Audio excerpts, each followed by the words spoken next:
कुमारै तस्य भाषित।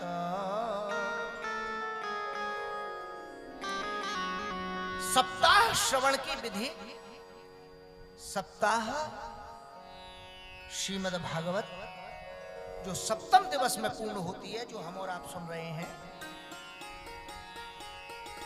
उसकी विधि सनक सनंदन सनातन सनत कुमार ने नारद जी को बताया। तो सौनक ऋषि बोले भगवान, नारद जी को कैसे ये संयोग प्राप्त हुआ जो उनको श्रीमद् भागवत सप्ताह की विधि का आनंद प्राप्त हुआ? तो कहने लगे, एकदा हि विशालायां चत्वार ऋषयो मला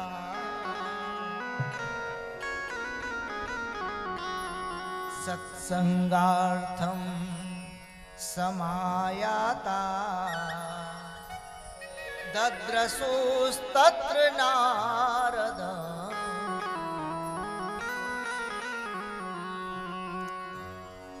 नारद जी महाराज के मन में आया,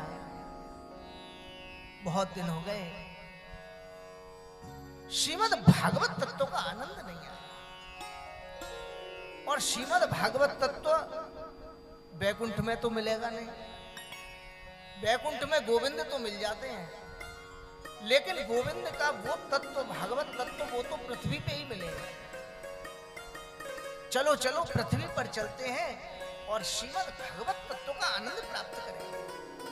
पृथ्वी पर जाएंगे, बड़े बड़े ऋषि, बड़े बड़े महर्षि, बड़े बड़े भक्त श्रीमद् भागवत कथा का आनंद ले रहे होंगे। मैं भी उनके बीच में जाकर के सत्संग भागवत का आनंद लूंगा। उसी समय मन बनाया, पृथ्वी पर आ गया। जिस समय पृथ्वी पर आए, आते ही बड़ा मन दुखी हो गया, क्योंकि पृथ्वी पर आकर के देखा कि कहीं भी दिव्य श्रीमद् भागवतामृत का आनंद नहीं आ रहा था। जहां देखो वहां यज्ञ हो रहे थे, जहां देखो वहां अनुष्ठान हो रहे थे, जहां देखो वहां लोगों के मन में एक भय लगा हुआ था, हमारा अनिष्ट ना हो जाए, हमारा अनिष्ट ना हो जाए। जहां देखो वहां लोग भय से व्याप्त थे।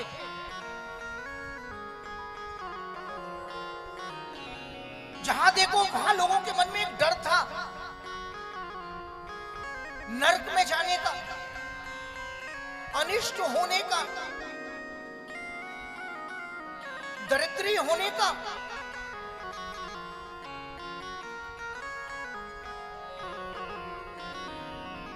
बड़ी बड़ी बीमारियों से पीड़ित वो पीड़ित लोग देवताओं की आराधना में लगे हुए हैं। चारों तरफ पाखंड ही पाखंड लगा हुआ है, कहीं भी कीर्तन नहीं हो रहा है, कहीं भागवत सत्संग नहीं हो रहा है।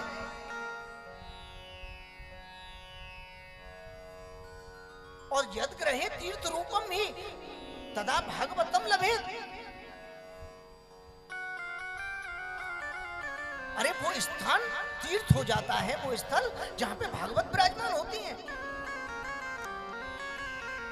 समस्त पुण्यों से आनंदित हो जाता है जहां भागवत होती है। यहां तो कहीं देखने को नहीं मिल रही। उसी समय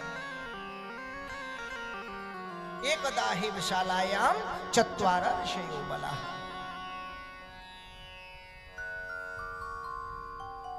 आगे दुखी मन से नारद जी जा रहे थे, संसार का दर्शन करते हुए जा रहे थे, लोगों को देख रहे थे, भ्रमित लोगों को देख रहे थे, उनको देख करके दुखी हो रहे थे कि देखो देखो ये लोग समझ नहीं रहे, इनको कीर्तन करना चाहिए, ये लोग समझ नहीं रहे, इनको भगवत तत्व की प्राप्ति करनी चाहिए जिससे इन पर कष्ट आए ही नहीं। जिससे इनको नरक का कोई भय नहीं सताए, लेकिन ये ऐसा तो कर ही नहीं रहे। ये तो मलिन कर्म कर रहे हैं और भय से व्याप्त हैं। मैं क्या करूं इनके लिए? उसी समय सनक सनंदन सनातन सनत कुमार मिल गए और उन्होंने उसी समय नारद जी से पूछा, नारद जी, कथम ब्रह्मन् दीन मुखम कुतश्चिंता तुरो भवान् त्वरितं गम्यते कुत्रे कुतश्चागमनं तव। नारद जी, कहां जा रहे हो? क्या बात है? मन बड़ा विचलित है।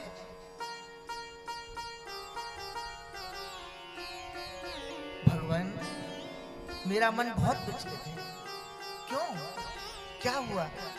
बोले, भगवान, जो मैं देख रहा हूं वो आप नहीं देख रहे। अरे आपको तो भगवत तत्व के अलावा दूसरे तत्व से मतलब ही नहीं। बोले, हाँ हाँ नारद जी, जो आप देख रहे हो वो हम ही देख रहे हैं।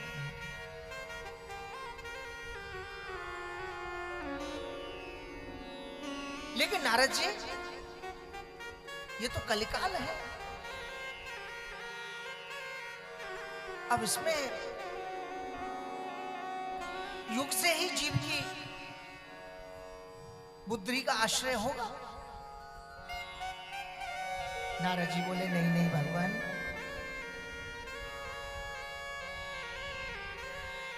ऐसा मत करो। कुछ ऐसा करो जिससे ये जीव सुखी हो जाए। ऐसी कृपा कर दो गुरुदेव जिससे ये संसार का जीव आनंदित हो जाए। और भगवान,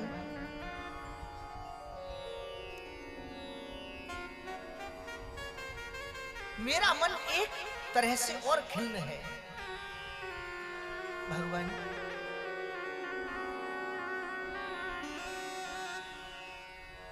जो गोविंद की भक्ति है, ज्ञान वैराग्य है, वो भी बहुत दुखी है। मैं भक्ति से ही मिलके आ रहा हूं, ज्ञान वैराग्य को देख करके आ रहा हूं। जिस समय भक्ति ने मुझे देखा तो मैंने तो देखा कि ये माया है, मैं इससे क्यों मिलूं। लेकिन वो मुझे पहचान गई और उसने मुझे जोर जोर से आवाज लगाई, भो भो साधो क्षणं तिष्ठ मच्चिन्तामपि नाशय।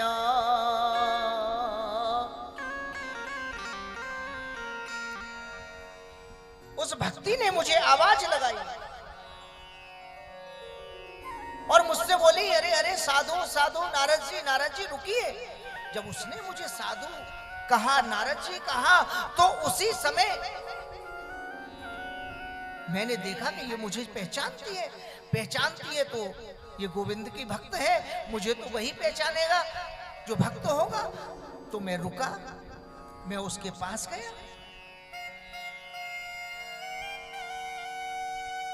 और प्रियजनों, जिस समय मैं रुका तो मैंने उससे पूछा, अरे देवी, बद देवी सविस्तारम स्वस्य दुःखस्य कारणम। अरे देवी,